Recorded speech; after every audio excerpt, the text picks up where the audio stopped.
T-minus 20 seconds.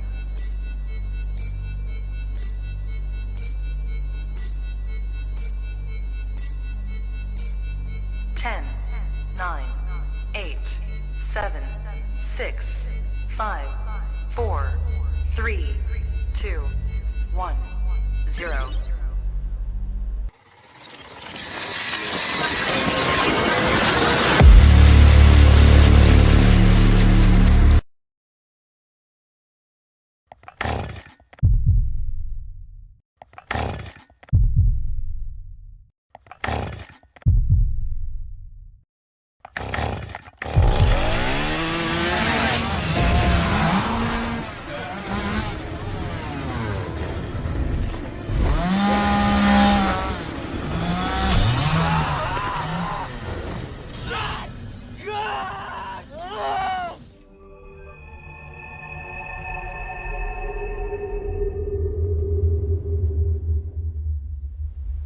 Ed Jones messed with the wrong melon farmers.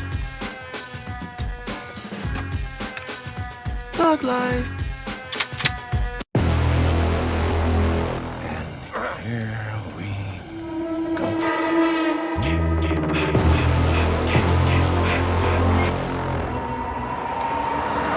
I prayed that he would burn in hell, but in my heart.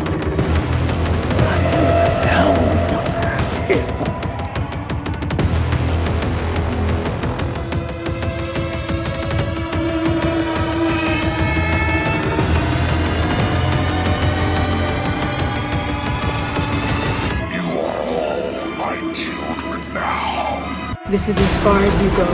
No more. Hello, Sydney. Are you a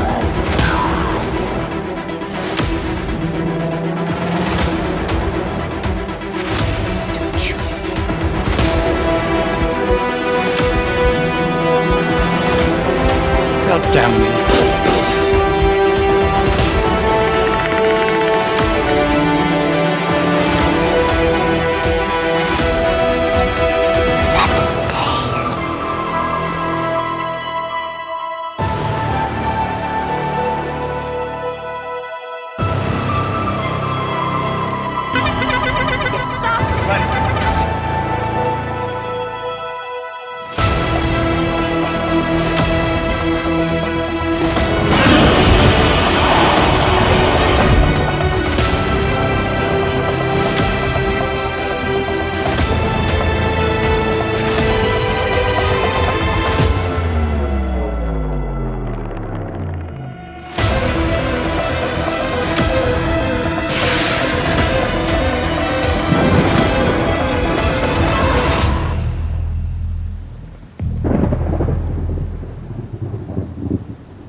Wish I had you all alone, just the two of us.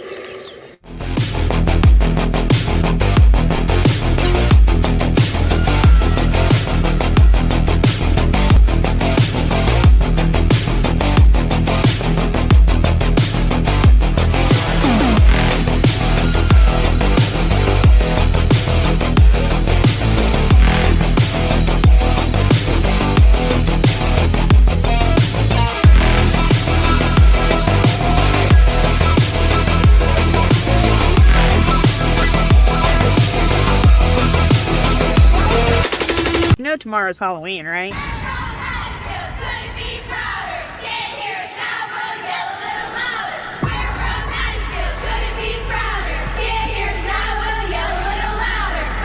Hello? Where the fuck are you? You can't kill the boogeyman.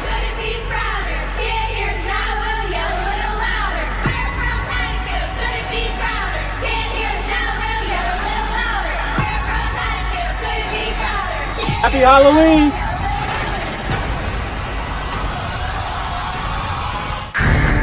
Having escaped protective custody, Michael returned to Haddonfield.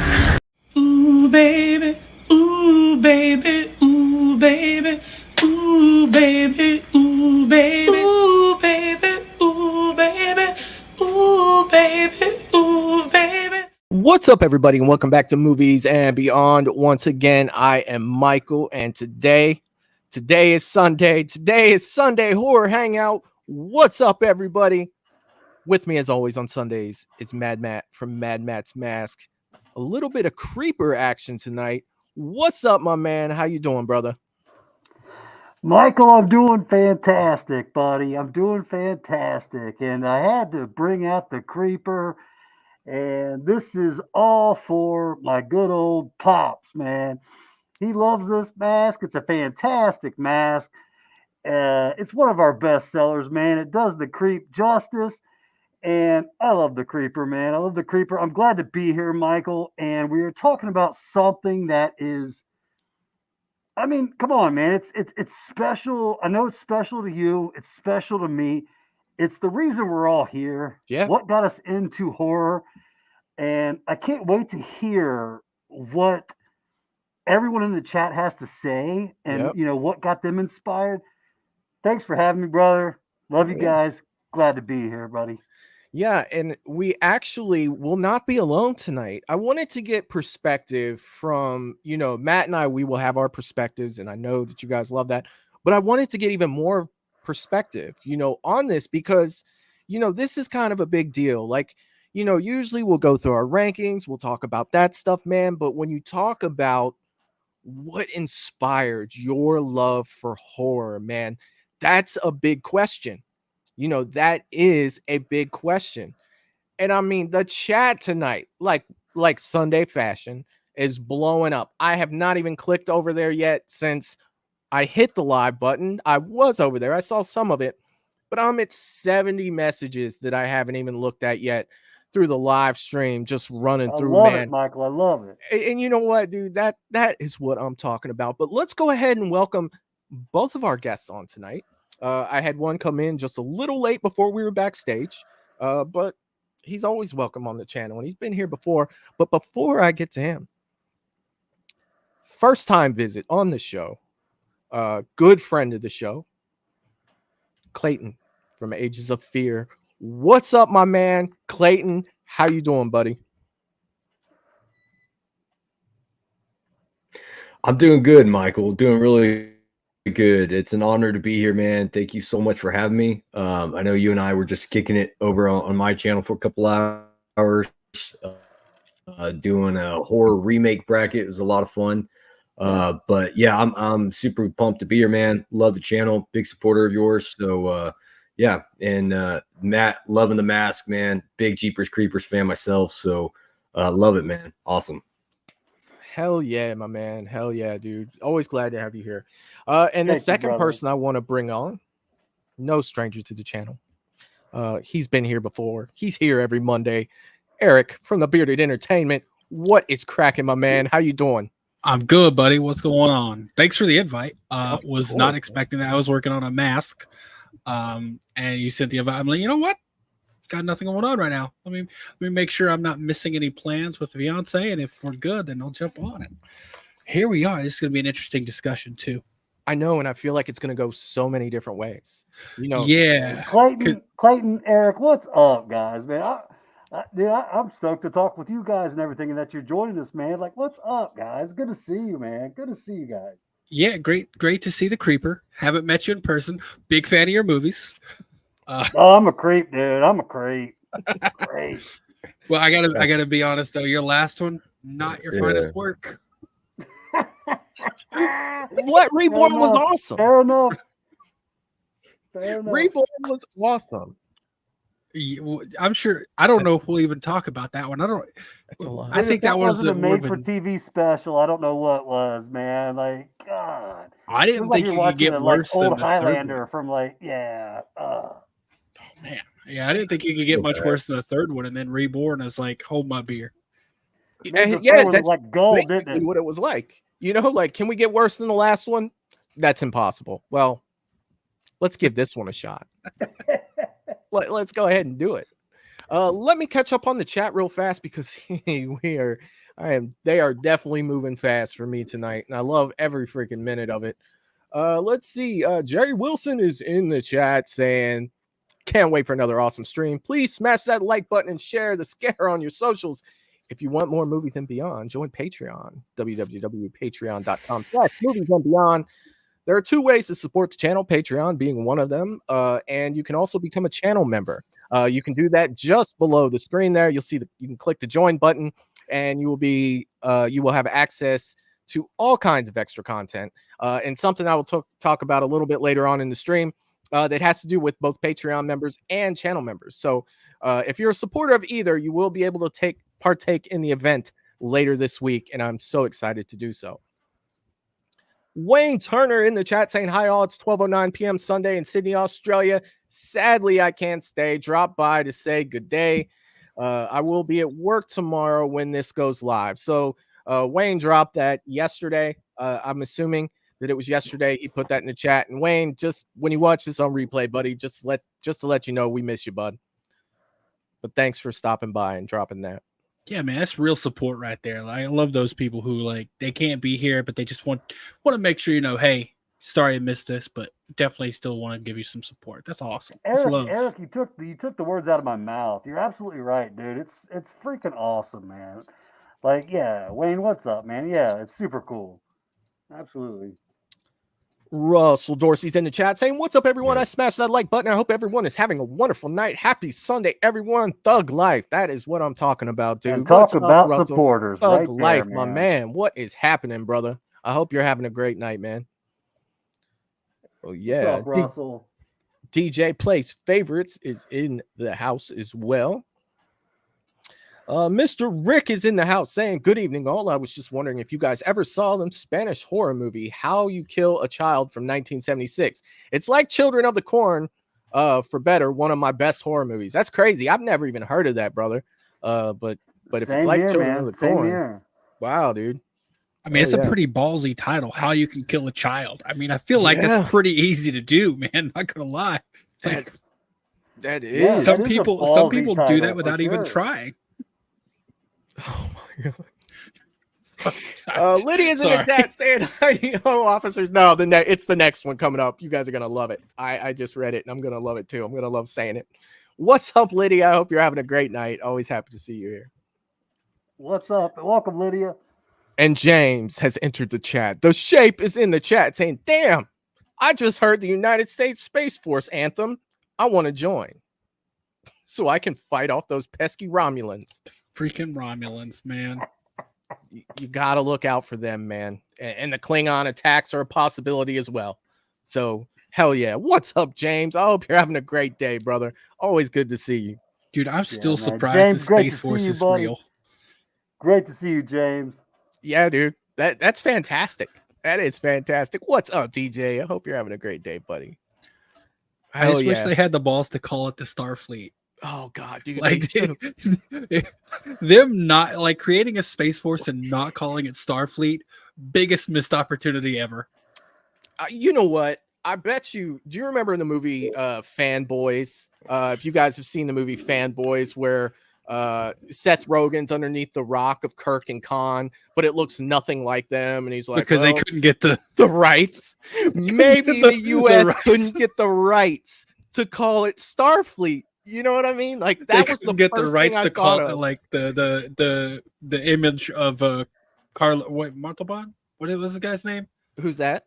They couldn't get the rights to the likeness of. Oh yeah, Khan. The actor played Khan. Yes. Yeah, I can't remember his name though. Oh, no, but dude, they couldn't get the rights to the likeness, so it can't look anything. Like Trump was probably like, "We want to call it Starfleet," and they're like, "No, you can't get the rights to Starfleet. I'm sorry, it's not happening." Lydia saying, "Remember to hit that like button on your way in. Subscribe if you haven't already. And hit that bell icon and stay notified on the latest content." Thank you, Lydia. Jeff D'Angelo is in the chat as well, saying, "Good evening, everyone. What is up, Jeff? I hope you're having a great night, my friend. Always glad to see you here, brother." Yeah, Jeff, great to see you, buddy. Great to see you. Let me know if Kaylee is with you, a.k.a. Stash. Let me know if is here with us. A little bit of an inside joke, guys, but yeah. Hell yeah. Kaylee's amazing. Kim is in the chat saying hi everyone. What's up, Kim? I hope you're doing well. Melissa's in the chat throwing a big smiley face. What's up, Melissa? I hope you're doing well. John is in the chat as well, saying good evening, boys and ghouls. That's what I'm talking about. What's up, John? Lost an ear, bud. Ugh.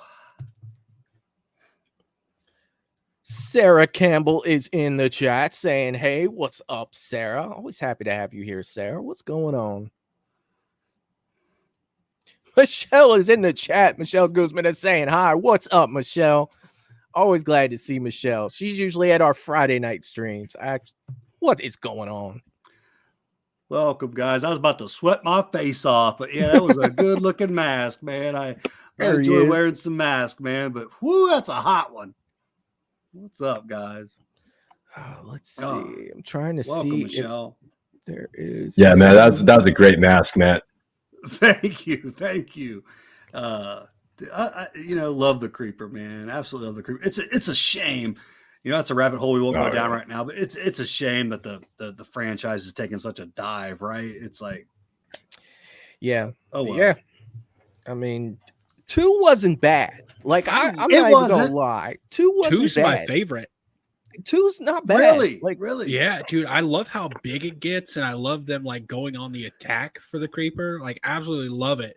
And then the ending with that dude sitting there like telling the story about how many days it's got left. You're like, like Eric, it felt like a Jaws vibe from that ending, Eric, you're not the only person to say that too. I want to say it was just this weekend. A guy came in and Jeepers 2 was his favorite. But man, after 2, it freaking took a nosedive. But nosedive's a very good way of describing it, man. Like I just saw somewhere. I think this year will be the 23rd anniversary of the first one. I think that's what I read somewhere, which is in the Creeper lore, it's every 23 springs or something you can eat. So it would be the perfect time for a requel, right? I did read that. For a banger, let's put some serious people behind this. Like, yeah. Like, and there's, obviously there's a lot of controversy behind the scenes with the filmmaker behind it and all that stuff. But like, if someone can get the rights and put a little bit of money behind a requel, it's the perfect time to do it. Yeah. I mean, you get it now. It comes out for the 25th anniversary. You know what I mean? Like that's huge. That's I don't fantastic. want the Creeper to die. Like, I just don't. Like, that first for me was so just iconic. And I don't know the Creeper can die. I mean, the Creeper to me is like one of those creatures that's like almost unkillable. Like I don't know if there's a whole lot you can do to him. Yeah, it's I like love the most you can do is man. contain The first one is one that I throw on constantly. It's so rewatchable. Same. Yeah. Justin Long, dude. Like that's all I really got to say, bro. Like it's a fantastic go-to. I feel like for horror fans, if you just aren't sure what to watch at some given time, like, I can always say if someone says Jeepers, I'm like, cool. End of discussion. I'm down. Like, if someone says Jeepers to me, I'm like, which one? Yeah. You know what I mean? That's the first thing I say. It's like, you want to watch Jeepers? It's like, which one? 1 or 2? Cool. I don't have a lot of people that are like, you guys want to watch Jeepers 4? Like, the second one has its moments for sure. I could definitely kick it with the second one. Same. The first 2 are the first one for me is one of my all-time favorites, but the second one has its moments for sure. And then everything after that can kick rocks. But now somewhere somebody loves it. There is somebody out there that Jeepers Reborn is their favorite. You know that. There's somebody out there. There is, man. There is, dude. And I feel so sorry for them. Hey, you like what you like, right? I'd be surprised when they told me like Jeepers Creepers Reborn's dope. I'll be like, Michael has learned that, I think, more than ever working just with me, because when it comes down to some of my batshit crazy stuff, like I think Michael's been like, there's so many times I leave him speechless where he's just like, okay, well, Matt, you like what you like. And that's all he's got. Sometimes that's all you have, you know? Dude, if someone told me, like, if someone came up to me and was like, oh, yeah, Jeepers Creepers Reborn is my favorite of the franchise, I would look them straight in the eye and just be like, who hurt you? Who hurt you? And why did they hurt you? It's like, show me on the doll where they hurt you. Yeah. That's freaking awesome, man. Sean Hess is in the chat saying, what's up, my dude? Yeah, well, first, I would want to slap them around a little bit and be like, you know, you snap out of it. Also hurt them, make them see the proper answer. What's up, Sean? What's up, buddy? You like what you like, man. Like I can't stress that enough. I can't. Let's see. Brandon Edward on the Facebook side of things saying, Matt, my brother. What's up, Brandon? What's happening, Brandon? Great to see you on here. Welcome, buddy. And you know, back to that. You know, you like what you like, and it's so true, man. Because we all can relate. We all four of us here in this square, we can relate where there's somebody, and everybody out there in the chat, even we can all relate where there's somebody saying that, you know, something is their shit, where you're just looking at them like, what and why? And, you know, we can all relate. You know, let's face it. It does come down to you like what you like. But it's fun. Those debates are so much fun if you keep it, you know, friendly, man. And remember, you like what you like, you know, keep it friendly. But yeah, you know, Lydia and I, we talk about horror movies all the time. You know, we have very different tastes sometimes, where I'm just like, what? You would rather watch that over Jaws? And to me, it's blasphemy. It's like, you know, you got to go back to, okay, you like what you like. Yeah. You know, but, oh, yeah. And we're going to, Michael and I, not to plug something, but on our podcast, we're going to be having a discussion. I was just thinking, like, after saying about Jeepers Creepers Reborn, I'm going to list off some movies on that episode of the podcast that I'm going to say I love. And I know 98 people out of 100 would be like, that's a shitty movie. Oh, I got plenty in my arsenal too. But it's like, I don't care. I know it's shitty, but I love it. Yeah. Like, there's nothing wrong with that. Like, I understand your complaints with it, but it's still one of my favorite movies. And that's the thing about guilty pleasures, is sometimes you just know, like, God, this is trash, but I love every trashy minute of it. Yeah, I'm with you. All have those movies that we And I was talking. We all those movies that we're just like, and that we're guilty of too, you know, that we like that everyone else hates. Like, I know this is supposed to be horror, but like, just, I know Michael and I are a big Star Wars fan. I'm a big fan of Episode 2. That's a movie in that franchise that everyone else seems to hate. I love it, you know, so like, I get it. We, you know, there's always those movies that you like what you like. It's the minority against what everyone else seems to love, but for whatever reason, you just gravitate to it and you love it, you know, so no judgment at all. You like what you like, man. Yeah. And some movies, you know, back to like Michael was saying, like, even when you know it's bad, some movies are just like, because I have movies that I do know are bad, but they're like feel good movies for me. Like, so for whatever reason, when I put them on and I'm watching them, I'm just comfortable and I feel good. You know, I can say it's poorly written. The acting is absolute ass. I was like, but if I put this on, I'm cool, man. I'm comfortable. It's like, so there's those movies too, you know? For sure. That's true, man. For sure. And not only that too, it goes, you know, extends to music a little bit too. Some movies will just remind you of a time that was great. You know what I mean? And you'll always love a movie for that, regardless of what the content is. Maybe you saw it with someone special, or maybe you saw it, you know, at a time that you miss or something like that, you know. And it, like, you think about a movie that you would watch with your friends when you were 12 and you guys would have like a sleepover to watch horror movies. You know what I mean? And you know, now looking back at it, like, yeah, that's not a very good movie, but it has those memories for you, those familiar scenes, the soundtrack, you know, the way you felt back then watching it. And man, it's all good, dude. It is all good because of that stuff. Let me get through and make sure we're saying hey to everybody, and then we get started on these, because I'm very curious to see some of these movies that, you know, that you guys, you know, hold dear to yourself, whether it be, you know, a favorite or something that other people don't like. Michelle also saying new computer. Yes, finally got it working. It is moving. We are good to go. Marie Stanfield. Hopefully I said it correctly. If I did not, I apologize. Saying hi to all. Special wave to Matt from Chris and Marie. What is going Welcome, on? guys. Welcome to Movies and Beyond. It's so good to see you on here. Welcome. Let's see. I'm trying to get Polar's in the house saying, hey everyone, what's going on, Polar? I hope you're doing well. Did I get everybody? I apologize if I did not. Can I just say real quick, guys, how great is the horror community, man? There is no community like it, man. There isn't. I don't care what you say. It could be pretty good. I feel like more than any other community I've experienced, the good outweighs the bad. I love to hear that.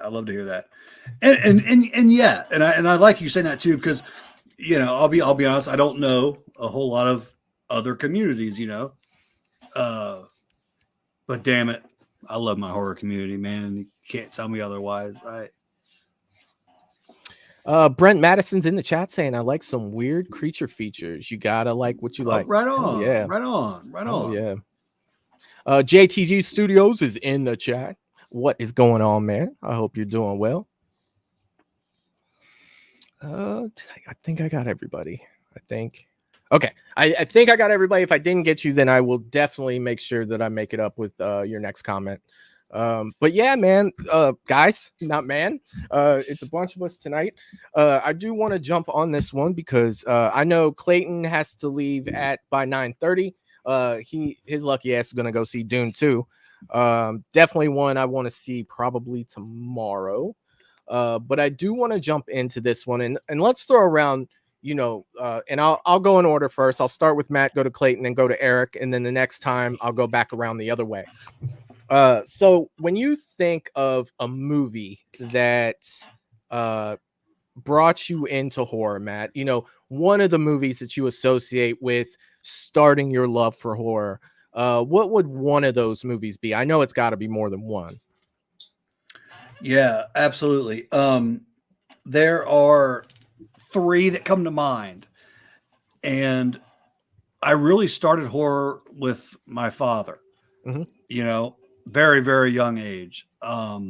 So I'd even say before Michael Myers, most likely, because I'm going to give Michael the most credit. But before then, there was a lot of werewolf action going on with just me and my dad, man. The Howling. There was that series called Werewolf that came on. Yeah. And I was just mesmerized, man. Like, you know, I mean, you're talking, you know, I'm probably 8, you know, 7 or 8 years old watching this and, you know, just really taken back. So, and that was an occurring thing, you know, basically anything werewolf we would really watch together.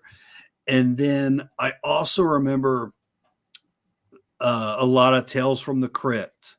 A whole lot of Tales from the Crypt was going on, where you get a different story, you know, each time you're watching it. But those, for me, those are 2 juggernauts that got me into horror, along with Halloween. But I do want to say it was more the werewolf, and you can take that along with, like, you can put that in the creature feature category, you know. Yeah. And the Tales from the Crypt, you know, from the second I saw that Crypt Keeper doing his thing, man, I was zoned in. So yeah, for me it comes down to Werewolf, The Howling, and Tales from the Crypt, my man. Watching that with my father. Hell yeah, man. What kickstarted it for me.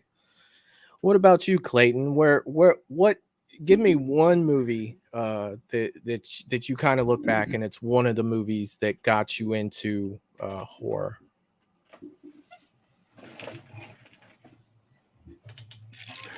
Yeah, so I'm kind of with. I don't want to give the same answer that Matt gave, but Halloween was the first horror movie I ever saw. I saw it when I was 5 years old. My dad showed it to me. But I talked with you about this a little bit, Michael. I didn't become like a horror fan until I was, into college. I'd seen a few horror movies growing up. But I didn't become like a horror fan until I was in college. Yeah. And one of the movies and the reason I became a fan of horror when I was in college was because my roommate and I, that's all we would do is just watch horror movies and play Xbox. So, I became a huge horror fan then, but one of the horror movies that did it for me, that made me a horror fan that year, was The Conjuring, the first Conjuring, because that came out the year I was in college, and I went to see it and loved it. And I was like, dude, this shit was awesome. And so, my roommate and I, because he was a big horror fan, so he was always wanting to watch horror movies and stuff.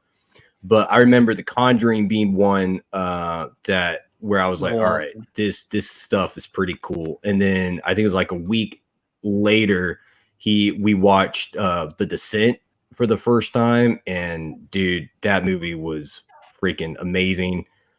Love that one. And then from then on, I was just like, I was in hook, line, sinker. So without just giving the same answer that this, Matt or is it gave, just I me? would say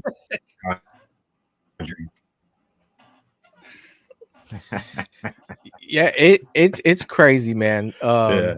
That's awesome, Clayton. The Descent was a late one for me as well. I didn't see that until 2023. It was one of those movies that I heard a lot of people talk about, and I always thought I had seen it because I was thinking of a different movie.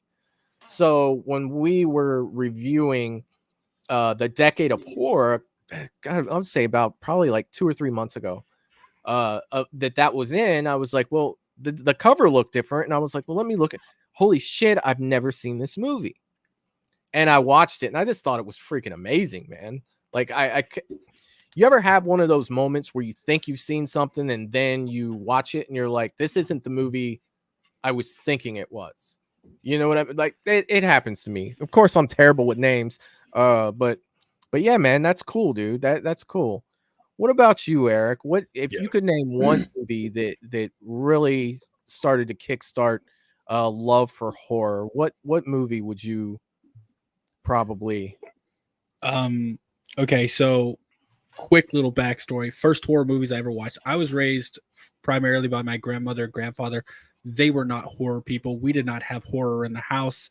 If horror came on cable, we weren't watching it. It was westerns or game shows. That's it. Mm-hmm. However, my cousins lived right next door. So one of the nights I was staying over with them, we did a triple feature of the OG Halloween, OG Friday, and OG Nightmare. My dad's name is Freddy. So that movie stuck with me to this day because my dad kind of has a little bit of a manic personality like that. He's like thin, and he kind of had that vibe, right? And so I'm going to say Nightmare. It's nowhere near my favorite franchise. It maybe it's top 5, but just the OG the OG Nightmare, because of the situation, seeing it with my cousins and like being terrified. I was like, early teenager, like really early, maybe even like 13, maybe 12 or 13. But it was just one of those where it's like, okay, I remember all 3 of them well, but just something about Nightmare stuck out to me and scared me more than any of the, more than the other 2. So my first one I'm gonna give the OG Nightmare. Hell yeah, man. That is definitely yes, I understand that. The first one that I want to give is kind of outside the wheelhouse of what you guys would think I would say, and I'll probably get to some of those a little later as well. But one movie I want to give its props to, and it's not even my favorite of this type of horror movie, but it's one that I remember seeing as a kid, and I was just like, hell yeah, I want to see more things like this. And that was the movie Fright Night. in the 80s. When you get into vampires and stuff like that, you know, like I had seen horror movies before I saw Fright Night, but it was more of, you know, me being a kid, and it's like, let's see if this next one's gonna scare me, you know, like let's see how freaky this is, because we used to stay up late watching Joe Bob's Drive-In, and you never knew what you were gonna get on that. Like, it's not like we had all of these movies on a big selection of physical media back in the day, which was, you know, VHS and Betamax, if you're old enough to remember that. Those were the ways that, you know, we watched movies, other than cable that came with a box that had a long wire and a dial on it, and that's how you would change the channels on there. But we had Joe Bob's Drive-In Theater on Saturday nights, and he would always throw like one horror movie in it, and 9 times out of 10 it was a horror movie that wasn't popular, we'll use that word. But I remember seeing Fright Night, staying up one night with my dad, and I was just like, hell yeah, man, like this is a little different from the other stuff I've seen. I want to see more stuff like this.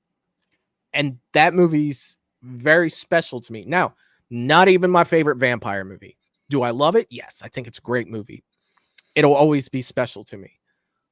But it was that moment where it was just like, yes, I want to see more stuff like this. I'm a Fright Night fan as well. Yeah. Oh, I love Fright Night. And Great movie. know, the weirdest thing. So I remember seeing this movie for the first time, and what really creeped me out so much, and I don't know why, is fucking Chris Sarandon. He always eating fruit. I think it's kind of like an homage to a fruit bat or whatever. He was always peeling them with his fingernails. And I thought that was the creepiest fucking thing, dude. Like him just like peeling a peach with his fingernail. And then like, but that, I mean, it's in my intro. You've seen it. Like fucking Chris Sarandon, when he walks down that fucking stairs, like, welcome to Fright Night. For real. And you're just like, oh shit, it's about to go down. Yeah. Love that movie. Yeah. And I mean, it was just so, I don't know. I guess maybe you look at it because, you know, his neighbor was watching the show, and then all of a sudden he had this problem next door. It just really appealed to me. Like the movie just really, really grabbed me, and definitely one of the movies that they grabbed me. And let's see what we have in the chat. Let's see what they're saying. Polar is saying Gremlins was the first movie I saw when I was like 4, and it terrified me. Yeah, 4 is too young for Gremlins. Your 4 is too young for Gremlins. Don't feed them after midnight. Like, don't do it. Dude, today they're watching Terrifier at 4, man. I don't know what's going on, but what's going on is bad parenting. That's what, if you're watching Terrifier, dude, I'm telling you guys, Art the Clown dissects a woman in half through the Eric, middle. you're not telling me nothing, bro. Like, buddy. come on, I know. if you're letting a 4-year-old watch that, you don't need a 4-year-old. These kids are coming in. I agree. These kids are coming into the shop left and right. They can't be, 5, 6, and they're saying they could name everybody in my shop. Well, there's Art, there's Pennywise. I'm just like, well, who's watching you at night? Like, dude, there's a reason therapy is so prolific right now. Okay, there's a reason. Like, but I agree with you, man. I'm just telling you, it's crazy. I mean, being a kid and watching The Exorcist at a very young age, I feel like it's comparable. Maybe not. That movie did some damage on me as a small kid. Literally, I was to just this like, day it's vile, man. It's a nasty movie. To this day, I don't like to watch it because of the feelings I had for it when I was a kid. Like, you won't see me watching The Exorcist a lot. I recognize its greatness. I understand what it did. I see the great parts in it, but there's just something in me, from seeing it as a kid and being like, oh God. Like there's just certain parts of that movie where I'm just like, I can watch it over and over. I absolutely love it. I mean, there's a reason. You saw it when you were like 36, right? I saw it when I was like 4. Like, you had to say that, didn't you, Michael? Yeah. I mean, we've talked about it on the channel. Yeah, like, I was 37, Dick, but yeah. My bad. I mean that Hey, I does was make close. a difference though. Like You're what? we're making jokes about it, but that does make a difference. Like no, I'm on Oh, the yeah. channel right now. for us having like Halloween, probably all like for all of us the OG Halloween holds a special place in our hearts and our memories of horror. But there's kids now who, you know, they're seeing it once they're, you know, 20, 25, watching it for the first time. And the OG Halloween doesn't really do anything for them because it's not the, you know, the times have changed. They're so desensitized to other And they just things. got done watching Terrifier. Exactly. But So like, yeah, you know, now they're like, this I mean, is kinda lame. as much as we're joking about what, you know, about this, it really does make a difference if you watched it at 6 versus watching it at 37. I'll say fucking Exorcist, no matter what age I'll watch it at, is scary as shit to me. I can watch it now at 34, and I'm just like, Jesus. I love hearing that. And you know, we won't go down the rabbit hole of The Exorcist, but I was just talking today, and the makeup holds up today. Like for 1973, dude, they did an amazing job with that movie. I mean, it's impressive. It's impressive. Yeah. Yeah, The Exorcist for me is like that movie left the biggest impact as far as just like fear goes. I saw it a few years after I saw the original Halloween, but I remember seeing The Exorcist the first time, and dude, no movie had that kind of impact on me like The Exorcist. That one, and then Tim Curry's Pennywise, those would probably be like the two characters that scared me the most, man. Yeah. Clayton, I'm right there. I'm right there with you, man. I'm right there with you. And I did check out, like Michael said, I watched Exorcist way later, but I did watch the original Pennywise with Tim Curry as a younger kid. And I'm right there with you, dude. That clown was, dude. He just had certain looks on his face that was just like when they're how going his through the look would book. change. When they're Like, it going was through crazy. the book and he comes up slowly in that picture and like gets right up in their business, dude. It's like no, yeah. To me, it was when he was behind the sheets that were hanging on the clothesline, and he's got that look like you had seen him smiling up until that point. But then when you see that look on his face I'm just like, oh, come on, man. You know, like granted, I was a little older for that, so it didn't do like major damage, but I was just like, holy shit, like this guy was not playing. Yeah. And you're right. When you're going from seeing him smiling to all of a sudden that cold just boom. It's like, yeah, dude. Yeah. Dude, Tim Curry. Yeah. Is the man. Well, and his voice too. That voice, that Tim Curry voice that he had for Pennywise that he brought to that character. Dude, just his voice would give me chills as a kid, man. That, you know, they all float down here. You know, like it just he became that clown character, you know. I'm glad you brought that up, Clayton. I'm glad you brought that up because that's one I forgot about that I absolutely did watch, just like you said, as a young kid, and it terrified me, man. Terrified me. Oracle 684 is saying what made me a horror fan that started out in my house 4 years old, and the first horror movie that I saw was Friday the 13th, the original, of course. I was born the year the final chapter came out. Hell yeah, man. Hell yeah. And you know, I don't think that, you know, this day and age with stuff, people don't really remember the first Friday the 13th, the jump scare at the end scared the hell out of freaking everybody back in the day. Like nobody was expecting Jason to come out of the water looking the way he did based off of, you know, what the rest of the movie was. And I remember that being the thing, you know, in the 80s, people talking about that was really scary to them amongst us younglings, you know, talking about, you know, scary movies, you know, so I get that, man. Hell yeah. And I don't care what anybody says for what that jump scare did. I put that as the number one jump scare of all time. It's up there, man. I do. I really do, man. Like it's definitely so up iconic, man. Like, yeah. Now it's like anytime you see anybody on a boat like that in a horror movie, a Friday the 13th movie, it's like, who's coming? Somebody's coming. You know what I mean? Like this is gonna happen. And yeah, man, like, and God, the way Jason looked, like Classic I wasn't ready. Jump scare, man. Classic. James is saying Universal Monsters got me into horror, but Texas Chainsaw Massacre and Halloween really got me to love horror more than anything. Hell yeah, dude. Hell yeah. I like that. Because it's like they built, like the Universals built somewhat the foundation for him, and where he wanted maybe a little bit more, got Texas and Jason, and then boom, hooked. I like that. Yeah. Kessler Daniel Garcia says, I love Dream Warriors. Me too, buddy. Me too. I do love Dream Warriors. I like Dream Master a little better, but Dream Warriors is pretty good. Dream Master was 4. Is that 4? I want to say 4, yeah. And then the Dream I'm with Child Eric on was that 5. one. Oh, Yeah, man. I'm with Eric on that one. I think that Dream Master is actually behind, obviously, the original, and then Freddy versus Jason. Dream Master is right up there for me for nightmare movies. I love Dream Master. Awesome kills, great Freddy. Yeah, I love that one. I like hearing that, guys. I like hearing that because Michael, you and I did a ranking of those movies, and yeah, you and I both Dream Masters kind of grew on us during those. Yeah, during rating those. So yeah, it's like I remember this movie being shittier than it was. You know, when we watched it, we were both like, you know what, it's not bad. Like that's all right. That is all right.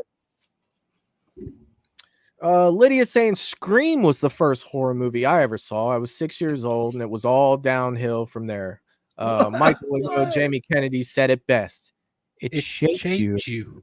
Oh God, that was a weird encounter, especially for me. I'm sure it was way weirder for you than it was for me, but it was definitely weird. Like, now, Lydia, what do you mean all downhill from there? There's been some great movies. Like, come on.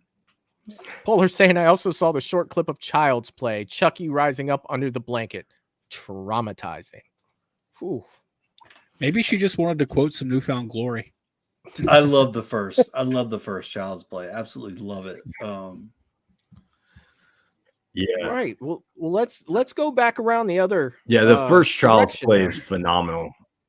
It is. Yes, it is. It is. The second one's better. Agree to disagree. No, I'm just kidding. Dude, I actually I won't say better, but I love part 2. I love it. I just a really quick second on it. The only reason I say second one is better is like I enjoy the like the tension of the first one and less suspense getting to it. But from the start of the second one, Chucky's there, shit's getting real. It's real from the whole movie. Like you kind of ditch the suspense and like, is it Chucky? Is the doll really moving? What's going on here? You know what's going on, and you're just like, are they gonna get out? Yeah. So that's for me why too. You just got more Chucky for your Chucky money. Yeah. Gotcha. And now just shut up and drive before I kick your teeth in. There you Yeah, go. I hear you. Yeah.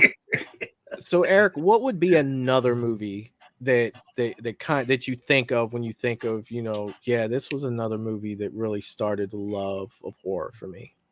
Okay, this is one I saw shortly after, once again with my cousins. It came out in 1999. It had just an outrageously good marketing scheme behind it. And seeing as how I lived out in bumfucked Egypt, East Tennessee, surrounded by forest, the Blair Witch Project really scared the shit out of me. Ooh. So yeah, it was the Blair Witch Project. Something I enjoyed being outdoors. I enjoyed camping, and like I said, growing up, I lived in a valley between two mountains, and like I could not see in front or behind me because there was just fucking forest. Yeah. And so that's just kind of where I lived, and seeing that movie terrified me. But it was kind of an occurrence where it's like, I don't hate that I'm terrified right now, and that's the weird part, because you're like, this is scary, but I'm really having a good time. And it was one of the first ones where oh yeah, it is one of the first times where I remember audibly talking to the TV, like, why are you going out here? Turn around right now. Yeah. What are you doing? So yeah. So, that's the funny thing, because when it came out, no internet. I mean, there was internet, but there wasn't internet. Mm-hmm. And it was marketed, like you said, genius marketing. It was great marketing for it, that it was real. and it was found footage, and we've never really seen anything like that at this point. And I remember seeing it, and when that kid is standing in the corner, when I saw that for the first time, you want to talk about a chill that just went down the middle of my back, thinking like, this is everything they were talking about through the whole movie, and it all culminated in this one spot. Looking back on it now, I'm just like, okay. But at the time, when it came out, and I mean, I was 20 years old at that point when this came out. And I was just like, man, like this is supposed to be real. And I mean, they got me hook, line, and sinker because I had nowhere to look to say, they're full of crap. This is, and the way it looked, I'm just like, this looks like someone with a camcorder. And because of that, found footage movies that deal with paranormal and they deal with stuff, you look at Paranormal Activity and stuff like that. And I've talked about this on previous streams. I feel like my mind sees it as a camcorder. So somewhere in there, it's like, it's real. Because the only thing I'd really seen in a camcorder prior to that was like family movies and America's stuff like Funniest that. Home Videos. Right. Like it was Real like, things. that's really happening. So it just really, it really got me when that came out. Yeah, man. Yeah. Definitely. I was probably 13 or 14 at this time when I watched it. And once again, no internet. And I was watching it with cousins who are 3 or 4 years older who probably, just want to fuck with you. And like, oh yeah, this is real. Like, and they, so like I said, though, when I saw that, it was one of those where I'm like, God, okay, this is terrifying. I don't hate it, but it's terrifying. And, anytime I'd walk outside, because I basically are front, like not a front yard, but like directly to the left or to the right of us was just woods. Like if I ever saw two sticks that looked like they were in the shape of that fucking man, if I saw they were tied or there was anything other than just landing that way, I was fucking gone. I was gone. I love it. What about you, Clayton? What's another movie that you feel like aided you in your quest for horror and your love for it?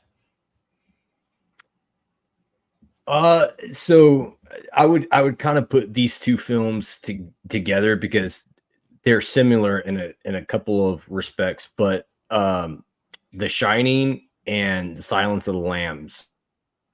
Nice. Both of those movies. And the reason that they stand out for me is because up to that point, I didn't realize that you could have great acting in a horror movie, because like all the horror movies I saw were just, your typical slasher, stab type of movies. But then you watch Silence or Shining and you watch what Jack Nicholson's doing or what Anthony Hopkins is doing, or even what Ed Levine is doing, or Ted Levine. You're like, damn, dude, this is phenomenal acting, and just the realism of it too. Like, yeah, those two movies, that's why both of those are in probably my top 10 favorite horror movies, because I love both of those, man. Super rewatchable. And I get so into what Nicholson and Hopkins are doing. Like, they captivate me. They captivate the screen when they're on, and I'm glued to that TV when those two guys are on screen. Yeah. And I love both those movies. They're definitely movies that show you that it doesn't have to be trash. You know what I mean? Like a good horror movie can tell a good story. It can be acted well. So you shouldn't settle because it's a horror movie to say, well, I know it wasn't good, but I'm going to say it's good because it's horror. You know what I mean? And those movies are proof of that. Like, look, you put your time, you get actors that are willing to, be the actor that you need for a good script and a good story. Like, it's there. And those are two perfect examples of that, man. Like, both classics, both of them classics. How about you, Matt? What do you think like is another movie that is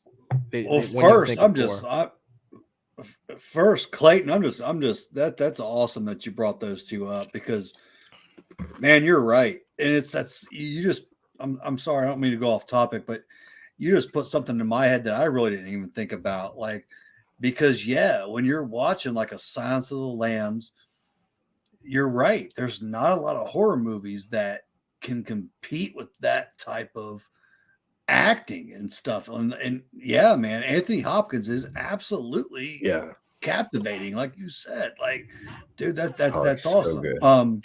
It won it won the big 5 Oscars, right? It won Best Actor, Best Actress, Best Director, Best Screenplay, and Best Picture. And it does kind of put horror into a whole nother light. And Jack Nicholson, man, The Shining. It's a stupid good performance, man.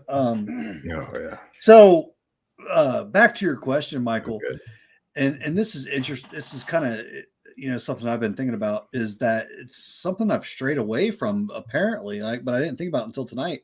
But I guess as a kid, I must have been a little bit more into creature features than I am currently, or they were better back then than I think they are now. But another one is Pumpkinhead. I watched Pumpkinhead as a very young kid, and could not get enough of it, man. Could not get enough of it. To this day, he's it's one of my, the creature, Pumpkinhead is just so unique, man. And there's just nothing out there like it. And that was another big one that really got me into horror and wanting more. So I feel like I was a little bit more into creature features back then more than I am now. But yeah, Pumpkinhead was huge for me. I think that's a big miss for, Pumpkinhead, because the first one, Pumpkinhead was so good. Like it was, I remember seeing it, young and being like, man, I want to see more of this, but it's like they didn't really do anything with it after that. They didn't. They didn't. And it's kind of a shame. It's definitely a shame for that one. Because I want to say to this day, I welcome a good creature feature. But for whatever reason, and you guys let me know if you know something I don't, but for some reason they don't have the impact today that they did back then. Maybe it was that first time seeing something that's just, bonkers wild that you haven't seen before. But I don't know. But I like a good creature feature, but I don't know that I like a whole lot of recent creature features. It's like, too, you look at it when it came out back then, it kind of had that shock value. You know what I mean? Because now we've seen so many things at this point, like it's really hard to get the shock value that, like, you go back to the early or you go back to the 80s and you see Pumpkinhead, it's like, holy shit, I've never seen anything like that before. Right. Now it's like, well, you're really going to have to do something ridiculous to get reaction out of most people, because everything's been played off of to the point now to where it's just like, well, this made something great. The next movie's well, they did this, so we got to do it a little more and a little more and a little more and so on and so forth till you get to a point of pure insanity. Yeah. So you're like, absolutely right, Michael. What are we going to get now that I have not already seen or been, it is crazy. But yeah, 11 years old seeing Pumpkinhead, I was like, right. Hell yeah. And not to mention 11 years old in the time that you were 11 years old. Not like an 11-year-old now who has the internet that's probably looking at all kinds of stuff, on the internet. Watching Art the Clown bisect someone long ways. Right. Like they're seeing that stuff. Pumpkinhead's not going to have that much of an effect on him. Right. Are they, Eric? Exactly. These kids are going to look at Pumpkinhead like, what are you supposed to be? Is that your Halloween costume? Did you get that at Party City? Yeah, we had nothing like that. We didn't have the exposure to everything when I was a kid was look it up in the encyclopedia. Now you have kids that just have access to everything that they could possibly want, with either their phone or a computer. So yeah, it is kind of sad for them to not get that same shock value that we got. But at the same time, kids are different now and they probably want different things anyway. It is, Michael. And I'll say this is a little off topic. This is a little bit off topic, but I'll say, like, going back to that, like where kids can't have that, it kind of does suck for them. Cause like I remember watching T2 in the drive-in, and that was, for me, it was nuts. It was nuts. But I don't know if they could even make anything today that could give a kid that kind of feeling because like the effects in that movie were just before their time. They were second to none. T-1000, you could just say that right there. Those effects of the T-1000. It's like, you know what wow. I'm saying though. But yeah, when I was watching that, it was just, Yeah. oh my god. But I don't know if you could even pull that off now with something like, and it is a shame. But that's how it goes, man. That's how it goes. But yeah, it's crazy because the effects from Terminator 2 still look good today. They do. And when did Terminator 2 come out? Oh yeah, that was 90. 92, 91, 92. Yeah, and I mean that's they were so before their time. I felt like I just way before their time. I mean that's 30 plus years old, but yet it still looks good today. You know, those effects still look good today. If I made Terminator 2 today, I would be damn proud. Like, holy shit, that's amazing with those effects. Oh, and that's a movie from 30 years ago. Yeah. Fantastic. Yeah. With every bit of 30. Yeah. Yeah, it's probably over because I want to say that was 92. I'd have to look it up, but it's probably in that area. I want to say it was around there. But Terminator 2 was 1991. Yeah, I think it was 91 or 92 for sure. That's so impressive. But yeah, when I was watching that as a, so you're talking, so I'm 8 years old watching this movie. I'm 8 years old. That's awesome, dude. To watch that as an 8-year-old kid, like, dude, that's the shit. I just don't know if you could give an 8-year-old that type of feeling today. Like, you never know. I feel like nowadays the things that really give people more of that uneasy feeling, more of the scared, is realistic things. Like Strangers, for instance. We talked about this a little earlier, but I feel like the Strangers, it gives a lot of people. And then like for a Black Phone, I heard a lot of really good reviews for Black Phone because it's kind of supernatural in the background, but the main plot of the movie is just a guy out snatching kids.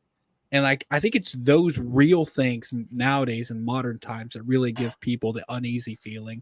Where, because now, I mean, you watch T2 now, and as a teenager or 20-year-old or whatever, that's fake. Like, there's no way on earth that's real. However, your kid getting snatched off on the way, on the walk home from school, that's real. Someone coming into your house while you're alone and terrorizing you, that's real. So I think those are the things in modern times that give people the uneasy feeling. And I get that. Oh yeah. To me, I gotta throw this movie out there because it the Black Phone was awesome too. I love that movie. Oh yeah. This movie definitely shaped me. It did as a kid. Was the original Alien, Ridley Scott's The Original Alien. I remember this one being, I was scared to death watching this as a little kid, and I loved it because there was so much mystery behind it. Like there was so much things that you didn't know, because when this movie came out, or when I watched it, I hadn't seen Aliens yet. I don't even think Aliens was out yet.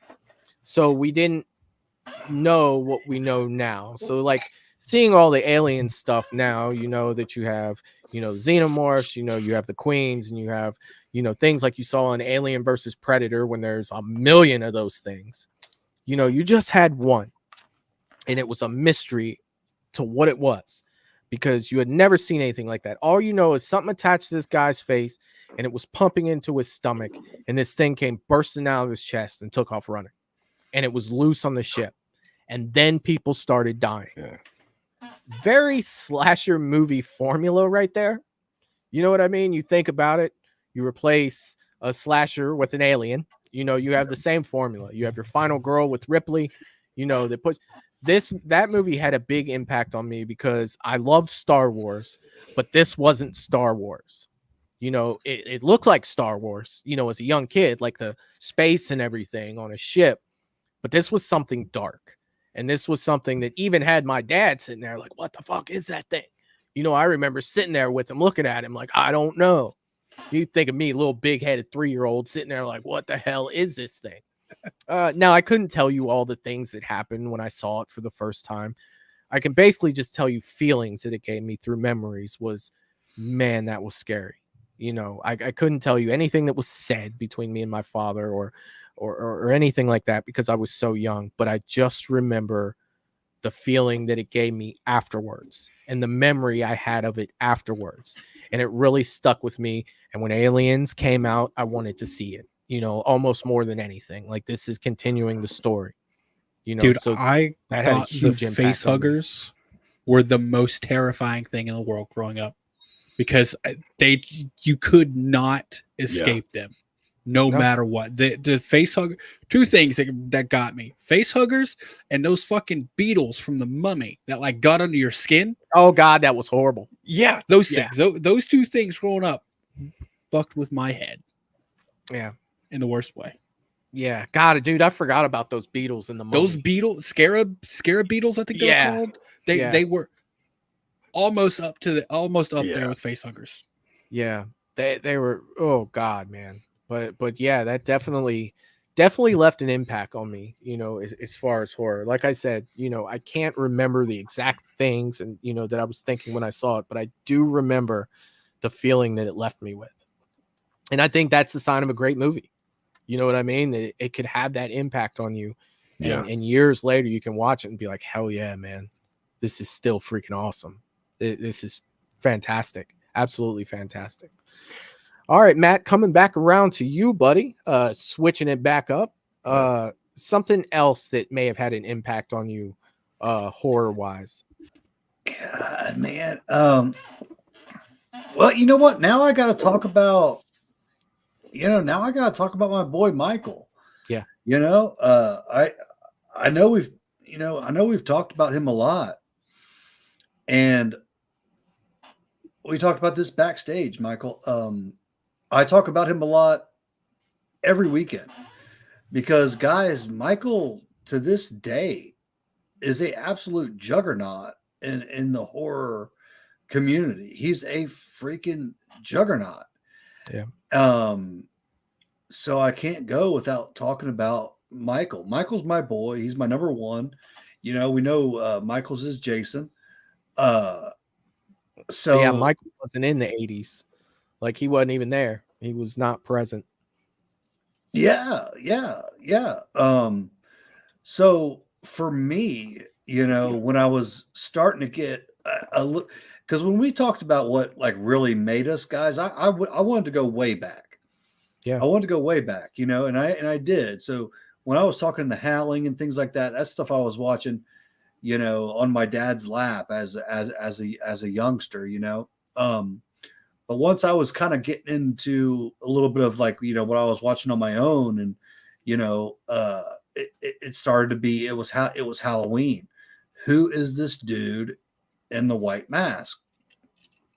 And the ones that were out a lot at that time were 4 and 5.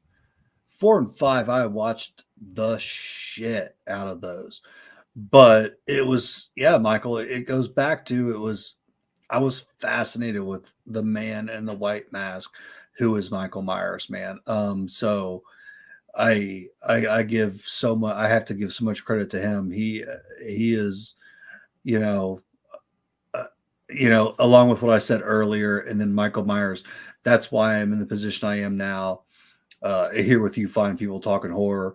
That's why I have a booth where I sell pretty much nothing but horror.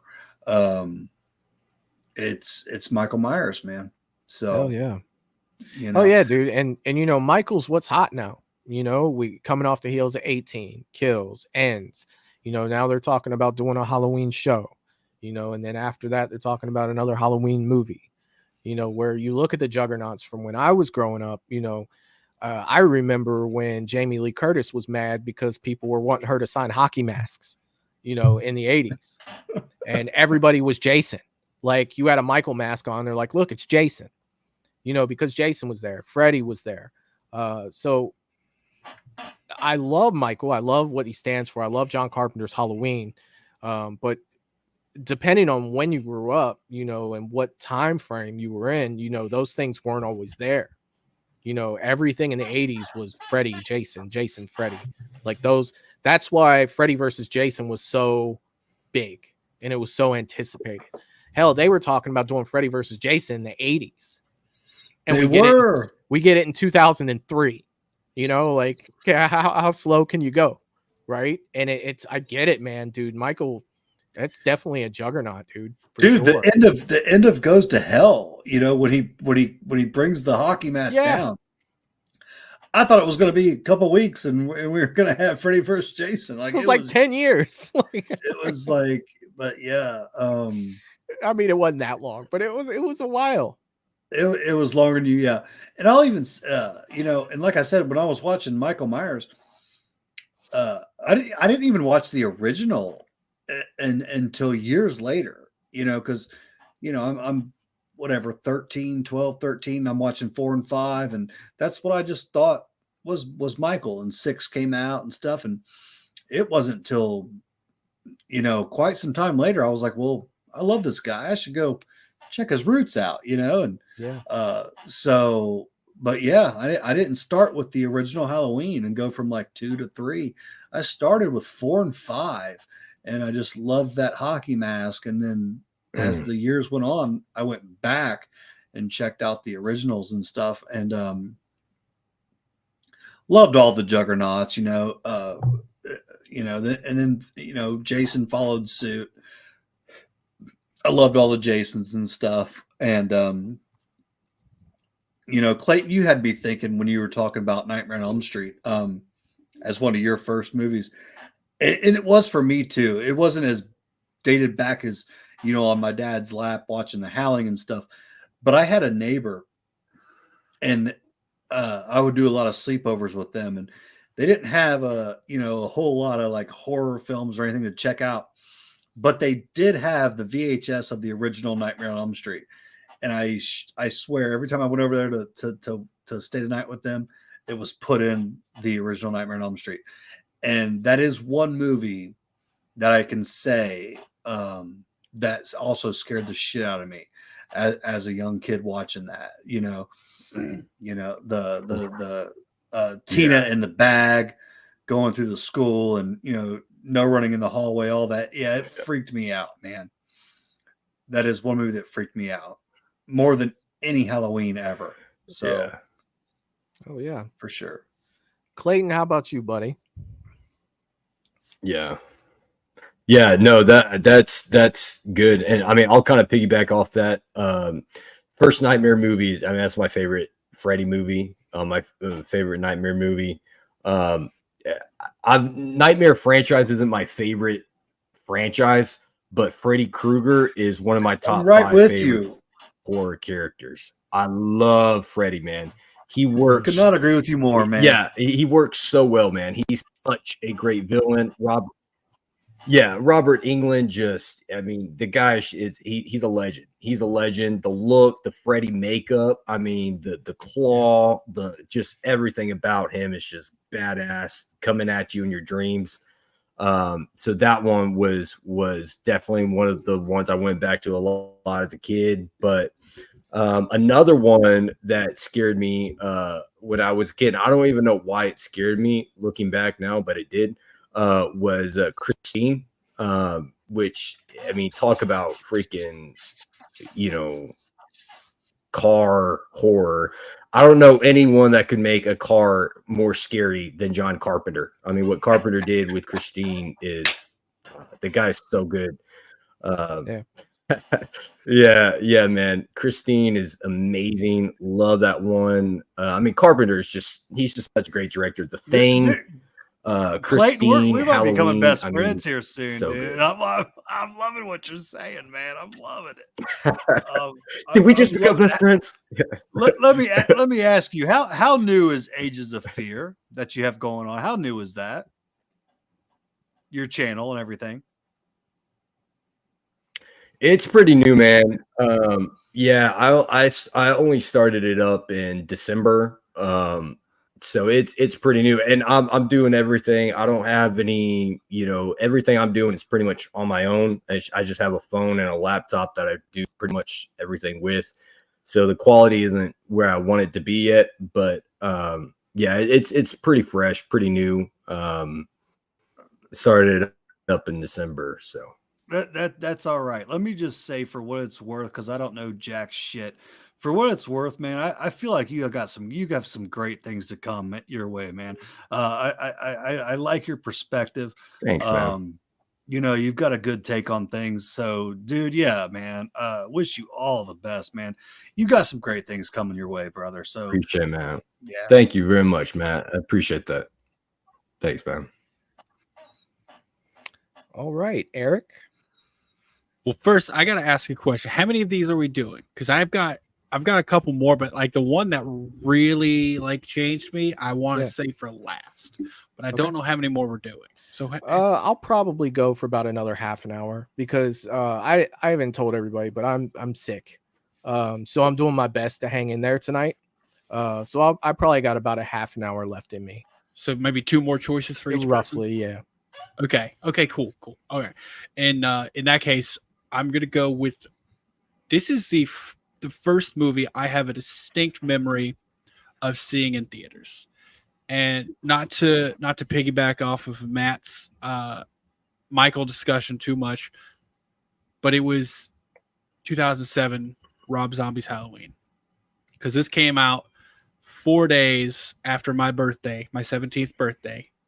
So I distinctly remember it being the first horror movie I saw in theaters, because for the most part, I went to theaters to see, went to theaters with my family. We never saw horror things like that, because growing up, the closest theater to me was, I feel like it's like 45 minutes away. It was a special occasion to go to the theater. Wow.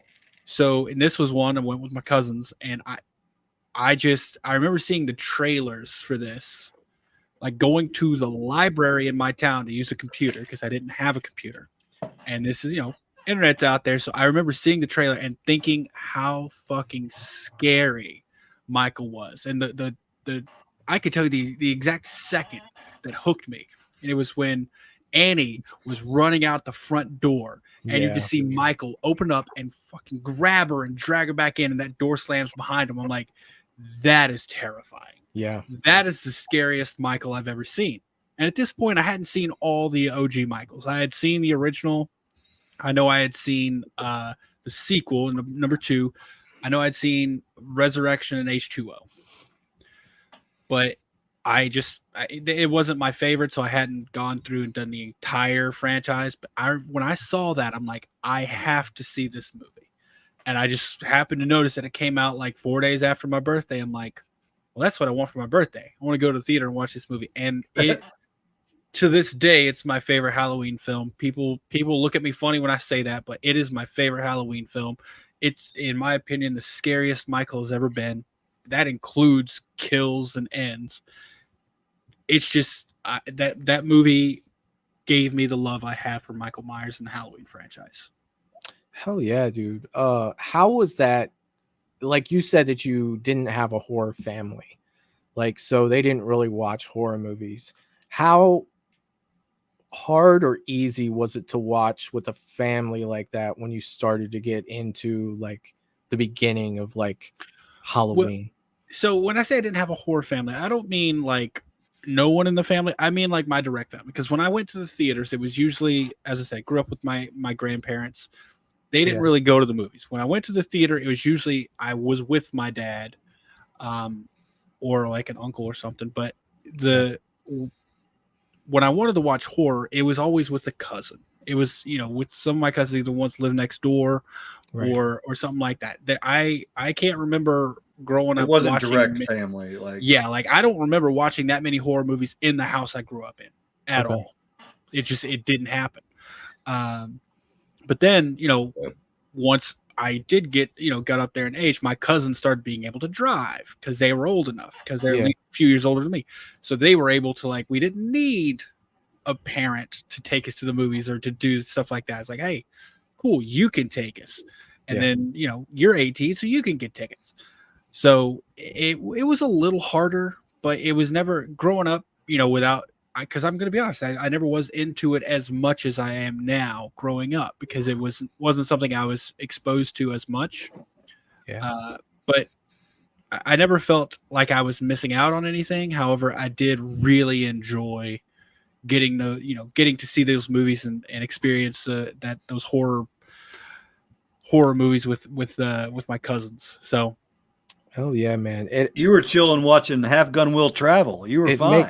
Makes me think of, like, Matt, we talked about you watching Friday with your dad, and you're just like, man, that's a lot of boobs to be watching with my dad. Yes. So like those are the types of things. Like when you said my family, I'm picturing your mother sit there and Rob Zombie's Halloween at the beginning where he's like, bitch, I'll skull fuck you, and you're looking over at your mom that isn't in like a horror family. Like, yeah, no, nothing. It was with cousins. The stuff I was watching with my in my house, I was watching like fucking Little House on the Prairie. I was watching old Clint Eastwood spaghetti westerns, either that or Jeopardy or Wheel of Fortune. That's what I was watching. I'll tell you guys right now. The longest 3 minutes of my life. We were on vacation, and I decided to put in Devil's Rejects. And we all know the scene where Spaulding is thinking that he's, making love to this gorgeous woman, right? And at the same time, I'm watching that with my, at the time, girlfriend. My mom wants to get up for her little midnight snack. She wants to sit right next to us and just say, hey, guys, what are you watching? What's going on? And I just wanted that to end so badly. It was the longest 3 minutes of my entire life. So yes, I know what you're talking about. Have to come in at these parts, don't you? Like you couldn't come in 2 minutes ago when nothing was going on. Seriously, Spaulding, stop, dude. It seemed like it was 30 minutes, but you guys have all been there, I'm sure. But I'll never forget it. It's like people always walk in at the most inopportune times when you're watching something. Like, I swear to God, the rest of the movie is not like this. I swear to God. Just like, what are you watching? It's like, oh yeah, you had to come in at this part, didn't you? And she was so sweet about everything. She's like, we got that leftover pie. You guys want any? And Spaulding's just doing his nasty thing. I'm just like, please go to bed. Like, I don't want any pie. God. Oh, I know it's always funny to think of those. Clayton knows what I'm talking about. As a kid, man, I would rent movies all the time. My mother working at a video store, and I would rent movies. I do. Would always come in at like the worst time possible. So for some reason, that just related. I just thought of that when you said I went to see that with my family. The first thing that popped in my head was actually the beginning. Where it's just like, oh God, like that's not the part where I'd want to be sitting next to my mom. No, it was with cousins. It was with guy cousins too. And the remake Jason, watching that with my parents, I felt like there were more boobies than machetes. It was stupendous, really? Wasn't it? It was stupendous. I was like, she can't even ski with her top on. Like, come on. And that's the one time you're mad about it, right? You're like, the one time. Yeah. She can't even put a bikini on while she's skiing. Come on. What's wrong with these kids? She had to be more aerodynamic, Matt looks over at his mom like, what's wrong with them? I can't believe it. These I'm gonna go get some popcorn. Anybody want anything? This is ridiculous. Everybody leaves. You hit that rewind button. Like, now let's go ahead and check this out. Like, it's Friday the 13th. Like, you're guaranteed three things, right? But they upped the ante on that remake. They upped it on that remake. Girls are going to be naked, and you're going to get a shot of the moon. Like, I was about to say, you got to have a shot of the moon. In the Jason movie, you're going to get those three things. If you don't, something's wrong. You didn't do something right here. And there was one movie with no nudity. There was one Friday with no nudity. 6. Yeah, 6. Was it 6? I think it was 6. There's no nudity in Part 6. It was 6. Really? Yes. I didn't know that. Yeah, I think that's the only one with no nudity. So if you want to have a less than stellar time watching Friday, watch part 6. Yeah, watch part 6. I think you get an extra shot of the moon in that movie. Yeah, I didn't think that's what you get. You get 3 shots of the moon. One, one for the moon, and then 2 of the other ones too. Right. Close together. The scenes are close together too. Makes up for it. Yeah, there you go. That's exactly what you do.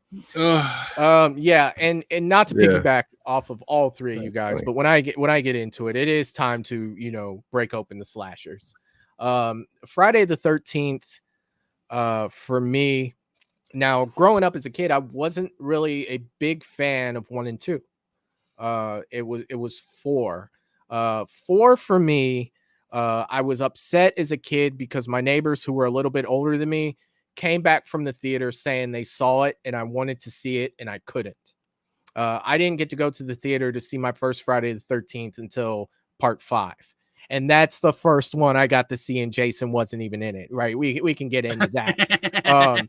But yes, part 4 for me. So as soon as it was available to rent, I rented it. I watched it so many times. 4 made me love 3 even more because they continued right off of each other.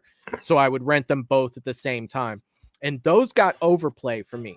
I had seen 2, but it's like he doesn't really have the hockey mask. And this is my young Michael thinking, was like, it doesn't look like Jason to me. I didn't appreciate 2 for what it was as a kid. So I didn't really watch that one. And then 1 was the one that was good, but Jason wasn't there. So I stuck with 3 and 4. And then 5 came out and I still stuck with 3 and 4.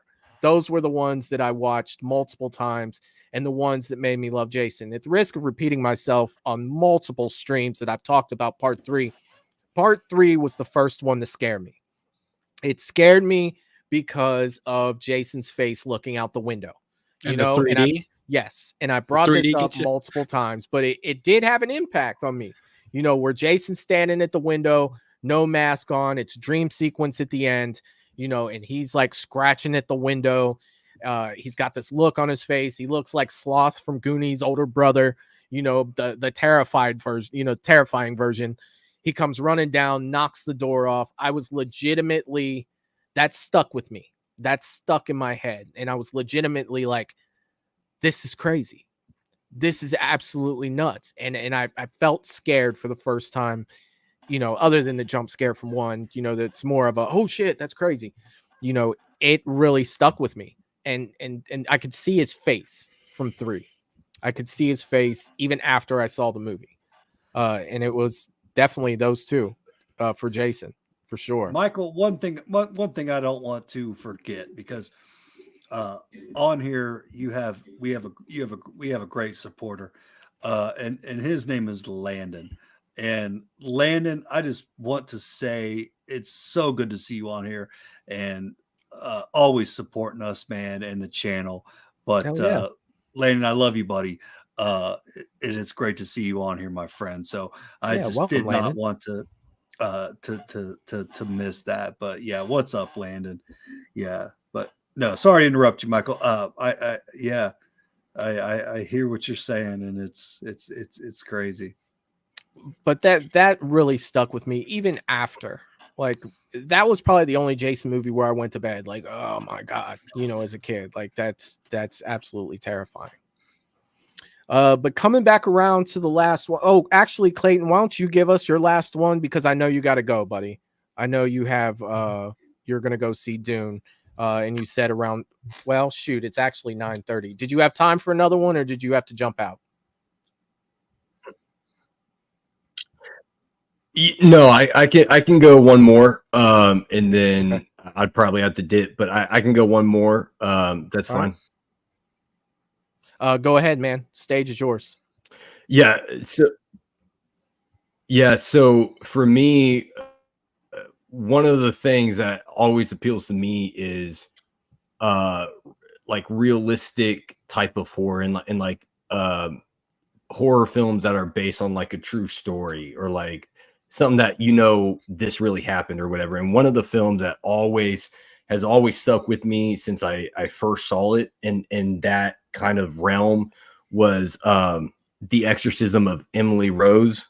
For me, dude, that movie is it's phenomenal. And it's so good. Like, you got great story, you got great characters. Who is this Clayton you have cat, something man? Like, that was the movie that like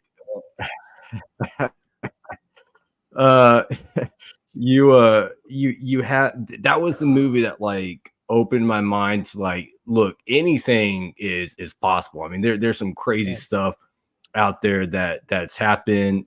So that movie for me was like the movie that taught me keep your mind open, dude, because there's some great. Now, obviously, it was Hollywoodized for the sake of film, but it was very largely based on true events and things that actually happened. So for me, that movie is just it's still one of my favorites. I still love going back to it. Dude, Jennifer Carpenter in that movie, she kills it. Like her, she goes so hard in that movie, and her body like contortions and stuff. Like, and she should get an honorary scream queen title, because when she screams in that movie, like you think she's in actual pain. Like, bro, it's just so blood curdling every time stuff happens. Like, that movie doesn't get talked about nearly enough. What was guys? I cannot agree with the you guys other enough. Exorcist movie? There's an exorcism of somebody else too. There's a movie, right? Like the exorcism of Emily Rose, and then there's an exorcism of. What's the plot of that one? Right. So I always get those confused. So there's exorcism of Emily Rose, and then isn't there like the exorcism of somebody else too? Like another movie? Well, there was the last exorcism.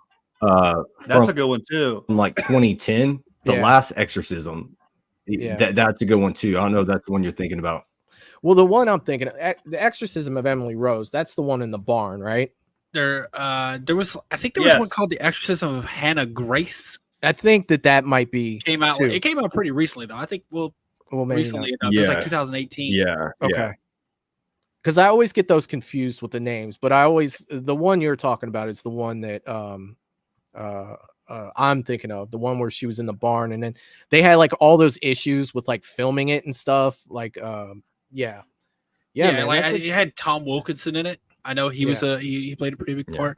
There's a lot of them. There's actually like Hannah Grace, Anna Eklund, Molly Hartley.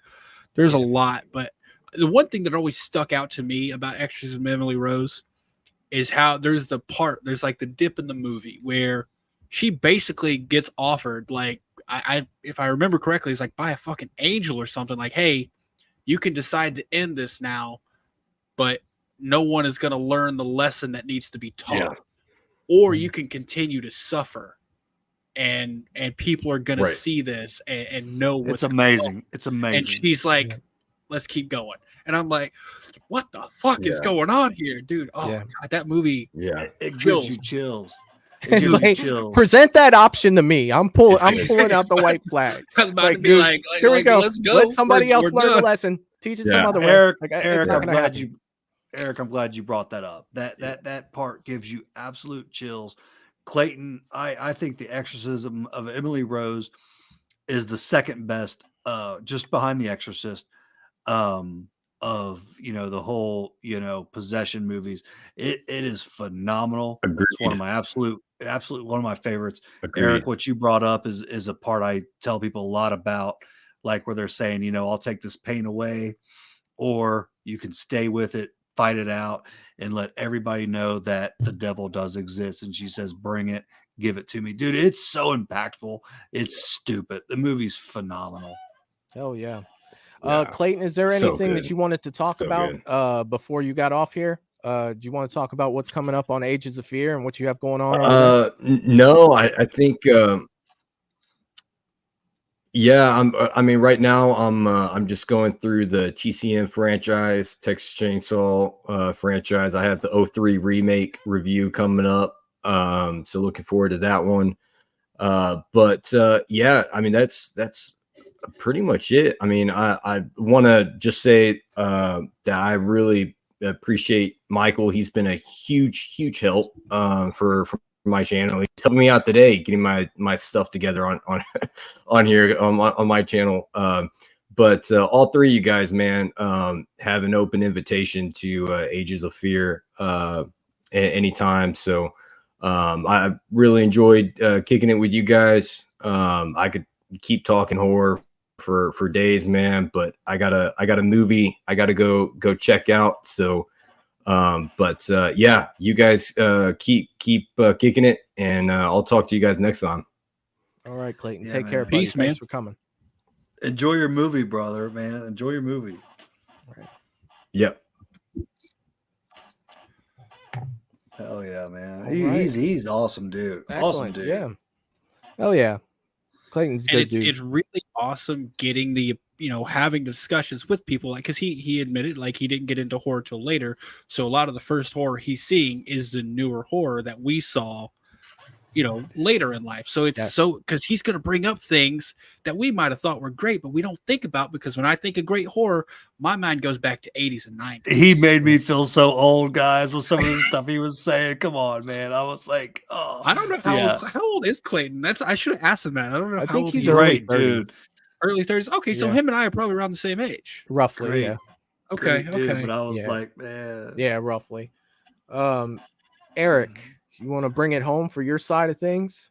Yeah. We're on our last one here. Last and then one. Michael's got to go for the night. Yeah. I got you. My last one, and I saved the one that really, it's the one where I saw it and I could not take my eyes off of it. And immediately after watching it, I'm like, okay, I want to watch that again, and I want to watch anything else that has this in it. And that's the OG Scream, 1996. Yeah. I think Scream is one of the best horror movies ever made. I'll put it up again. In my head, it goes up against any of the OG slashers, and it holds its own. And like I said, my eyes were glued to the screen the entire time. It was one of those where I was terrified, but I could not look away. Whereas like there was other slashers, I'm not going to lie, I felt like a little bitch, but it's like, oh shit, hiding behind the covers and shit like that. But with Scream, I could not take my eyes off of the just violence that was happening to like Drew Barrymore or things like that. I was just so entranced with that movie. And that fucking reveal at the end when you see, spoiler alert for Scream in case no one's seen it or someone hasn't seen it.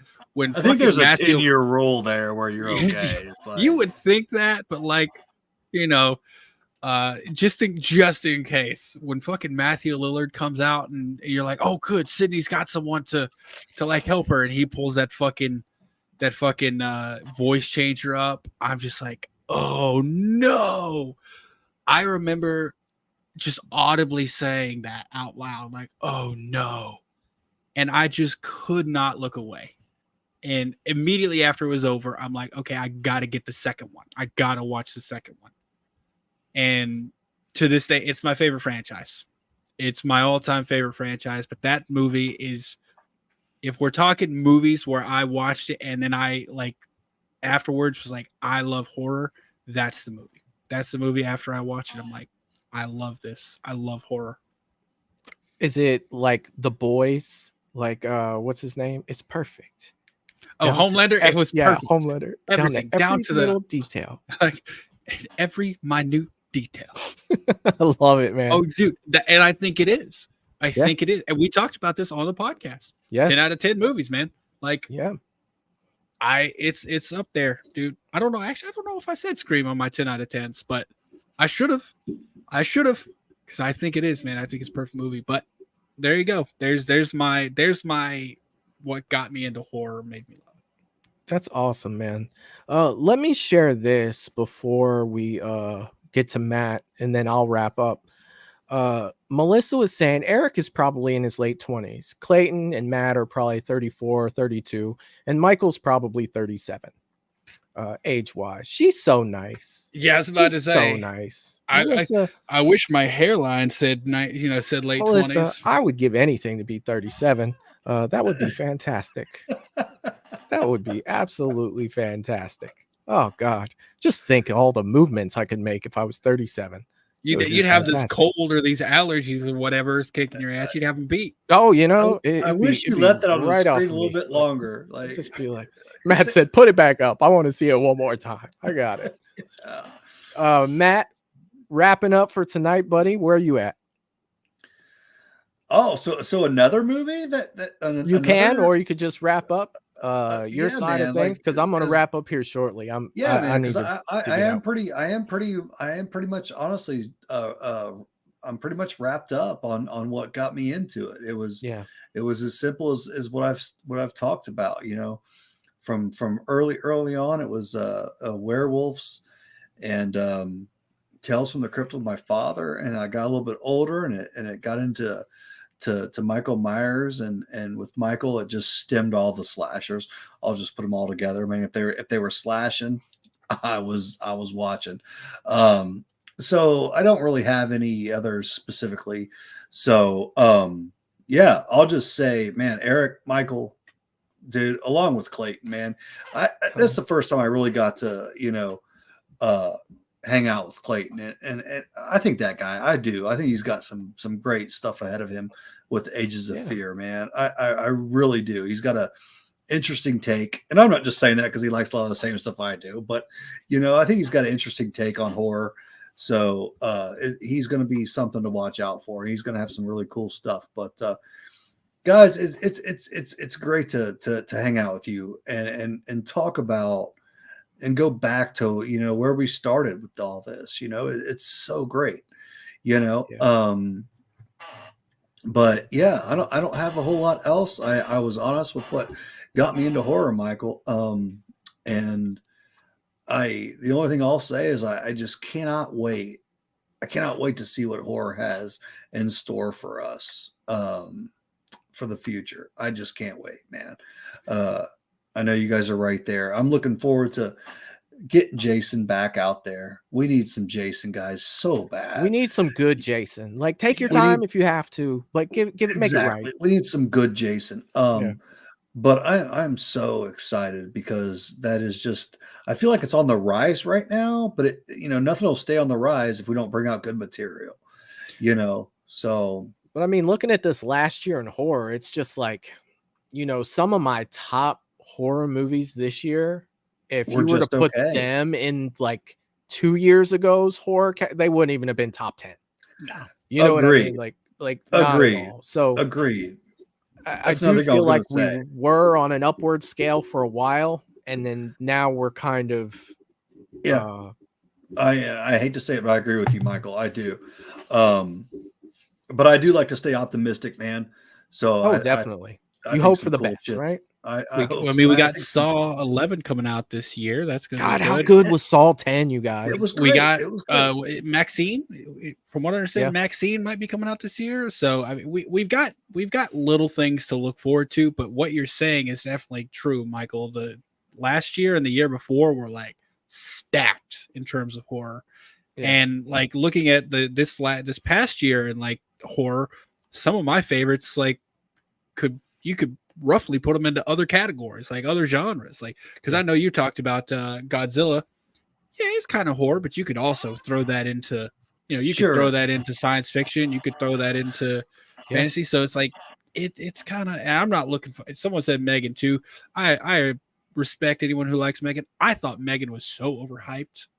Like, I wasn't a huge fan either. I mean, it's good. I'm not saying it's bad at all. It was good, but I'm like, they basically just did what the Chucky reboot did, but with a different doll. Like, so I was just, anyways, sorry. Threw some Ex Machina in there as well. Yeah. No, but we need our juggernauts to stop to start peeking out and making a presence. We really do. That's what we need, man. Whether it's the Friday the 13th franchise, whether it's a Halloween series, we need our juggernauts back, man. But do them right. Like that's the thing that scares me to death is Ends just ended and they're talking about, okay, we sold the rights already.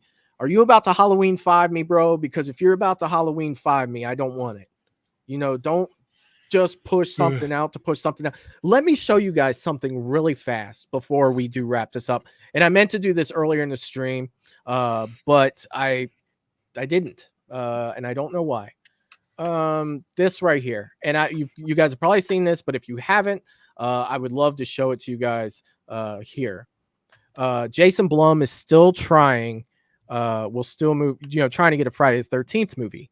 One quote in particular that I love in this article is, let me see right here. Blum went on to say, and James Wan and Atomic Monster are very passionate about it, and I think I would have them shepherd it for us. It would be fun. So Jason Blum's basically saying if he can get the rights to Friday the 13th, He wants to have James Wan and Atomic Monster shepherd that process for them for the next Friday the 13th. Because they just merged. Atomic Monster is now part of Blumhouse. Yes, since they merged. When I think of a James Wan Friday the 13th movie, it's like this has potential to be freaking amazing. You know, it's not David Gordon Green. You know, it's not Danny McBride. It's James Wan. What would you guys think of a James Wan Friday the 13th? Love it. That gets me excited. Yeah, he's done nothing for me to ever say like I don't have any trust in him, for damn sure. You know, he still has a big task ahead of him. I mean, and he's got to think a little bit outside of his box, because Friday the 13th is a little bit different than some of the things he's done. But he's done nothing but shock the shit out of me. It gets me excited. What do you think, Eric?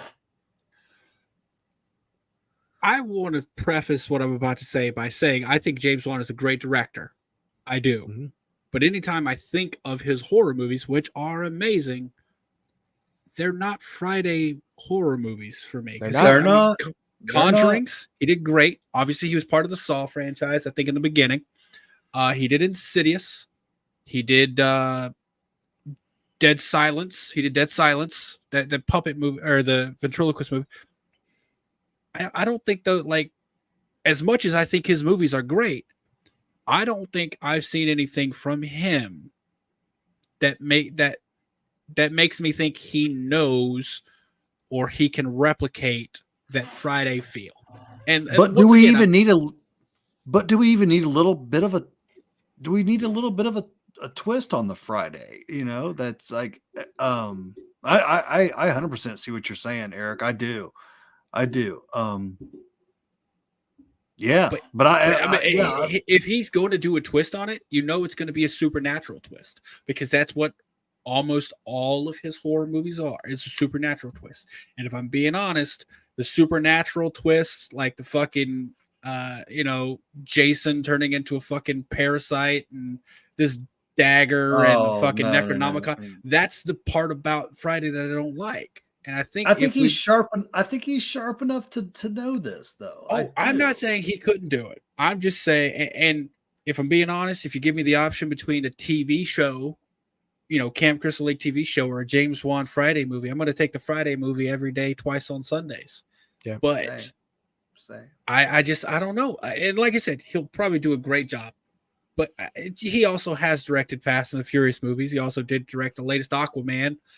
He's got some things in there that I'm like, you're not perfect, and you don't have to be, obviously, but yeah, man, I'm not going to turn it down. Like, I'm not going to turn it down at all, but it's just my honest opinion is, just by his filmography, I'm not going to say he would absolutely make a perfect Friday movie. Do you know the hype that would get behind it, though? You know what I mean? And that's something we need too, is we need that hype. And I don't want that hype to be overshadow all that we get. Yeah. I don't want it to be all that we get. Because like right now, or with fucking I saw someone mention it in the comments, the vampire ballerina movie that has Melissa Barrera in it. There's so much hype in that because it's Radio Silence and it's Melissa Barrera. It could be a shit movie. Yeah. But there's so much hype around it. And that's the thing. Yes, you need to get ass in seats. I just hope that whatever happens with Friday, and if I'm being honest, right now, as much as I love Jason, Friday's not at the forefront of my mind. You know what is? Nightmare. We haven't gotten a Freddy movie in almost equally as long, and the last one we got, that remake, was not top tier. As much as I love it, not top tier at all. And there's like no traction on that from what I understand. No, you haven't heard anything about it. And I would love, if I was picking a franchise for James Wan to come into, it would be Nightmare on Elm Street. Because you got that supernatural element with the dream demons. He can do body horror, because wasn't he also involved in Malignant? I'm not sure. I'm honestly not sure. He may. Guys, it has been real. I've got to use the restroom like nobody's business. Yeah. Sorry. Eric, I'm long-winded, man. Oh, you guys are okay. And Michael, thanks for having me, buddy. Yeah, of course, man. And I'm about to wrap up as well. I've been sick today, so I haven't been my normal self. I haven't been jumping in as much as I want to.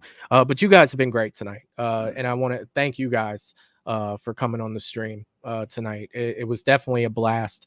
Michael's gonna take something and lay it down for the night. I'm gonna rewatch the first Dune because I want to see Dune 2 this week. But yeah, I want to say thank you to everybody in the chat. You guys were super active tonight. I hope you guys had a great time. My guests, excellent. Eric, anything you want to say coming up on your channel before we get out of here?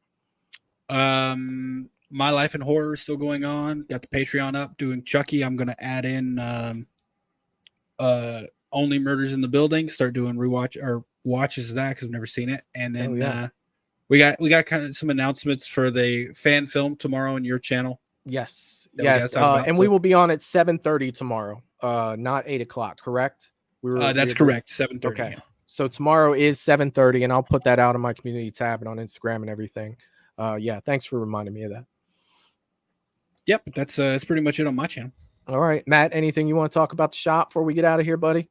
Buddy, I am good.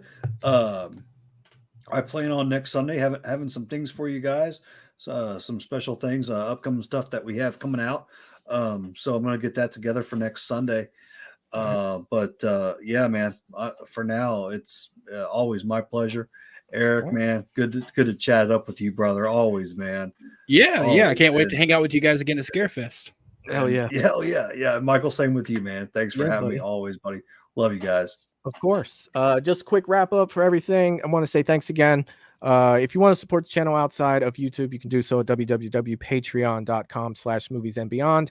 Or if you want to stay within YouTube, you can just become a channel member. Just below the screen, you can click that join button. A bunch of extra content. Look for some announcements coming out here shortly about a members/Patreon only stream. And with that being said, I will see you guys next time. Peace. Toodaloo, motherfucker. Hey.